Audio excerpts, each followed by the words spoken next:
May the words of my mouth and the meditations of my heart be acceptable to you, O Lord, my strength and my Redeemer.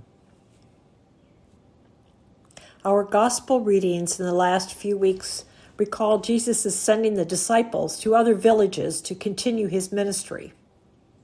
As Jesus had moved among the towns and synagogues, he had encountered so many people that were harassed and helpless. He was moved to pity, and he would say they were sheep without a shepherd. So he called upon the 12 apostles to travel, to teach, and to heal, and gave them his authority. And in earlier readings this month, we heard his instructions that were preparing the disciples for this journey, for the challenges, hostility they would surely face as they entered new places and proclaimed Jesus' message. They would not be welcomed everywhere. They could experience the same types of resistance that Jesus had often experienced. He was sending them out like sheep into the midst of wolves. They could encounter persecutions, trials.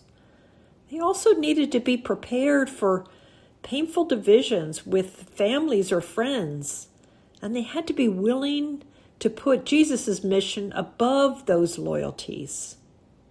For all of this risk and suffering, Jesus promised, "Those who lose their life for my sake will find it." So today's gospel reading concludes these instructions. And now Jesus shifts the focus to the challenges and rewards of hospitality. His verses address the disciples, and yet these instructions also seem directed to the communities who would give them welcome. In these few short sentences of power and compassion, we are challenged to think more deeply about what it means to welcome one another. We are challenged to consider how to welcome prophets that might bring us messages we would rather not hear or which would make us uncomfortable. We are challenged to consider and welcome those who are righteous. To welcome a disciple is to welcome Jesus. One receives the same reward for offering cold water to a little one in a disciple's name as for offering it to that disciple or even to Jesus himself. So, what type of welcome is Jesus expecting his disciples to receive, and what type of welcome is he challenging his followers to offer? This passage seems to expect the welcome to develop out of a relationship, because it takes a relationship to recognize a prophet. It takes a relationship to recognize who are the just, who are the righteous, to recognize who is thirsty and needs a cup of water. So I found it interesting to consider this message about informed, compassionate hospitality. At the same time, I'm thinking about our country's celebration of the 250th anniversary of the Declaration of Independence.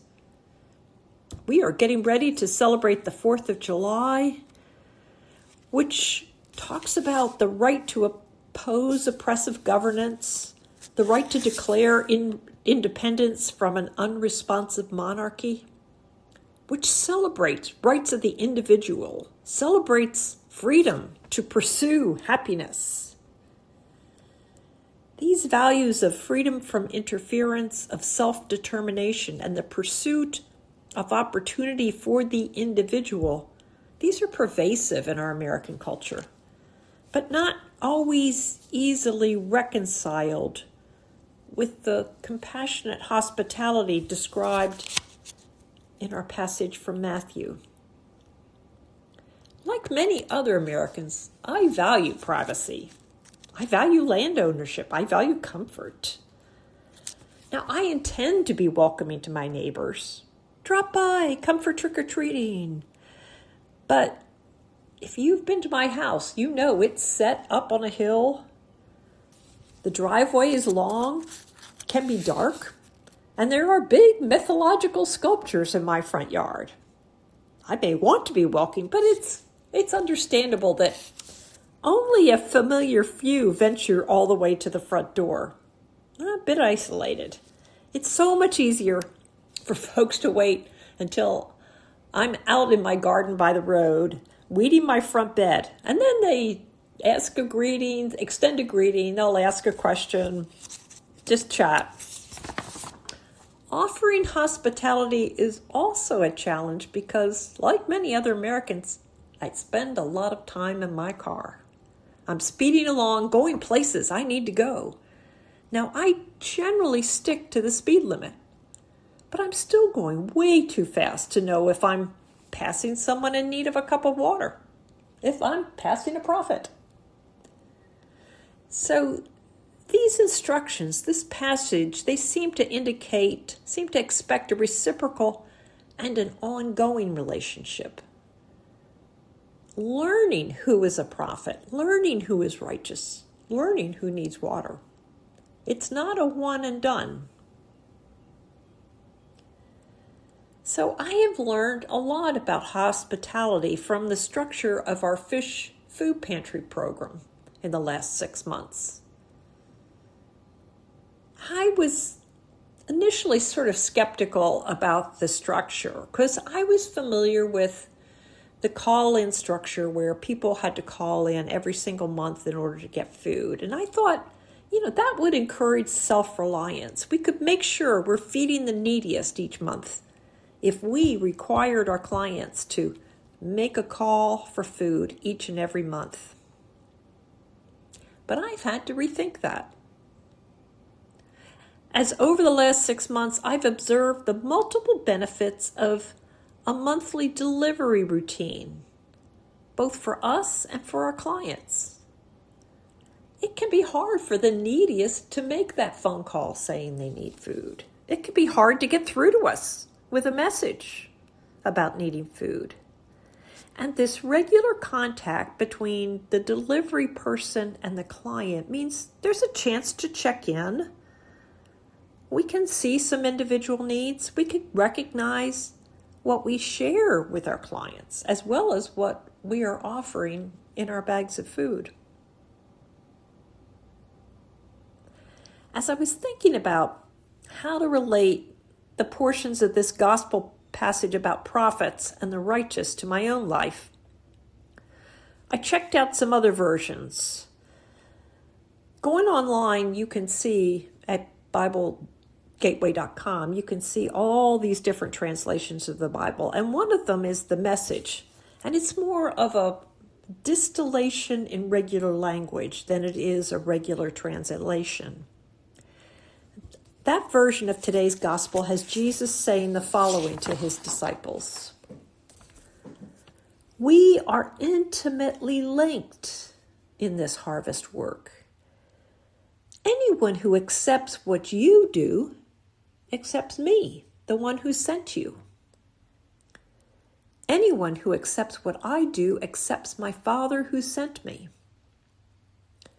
Accepting a messenger of God is as good as being God's messenger.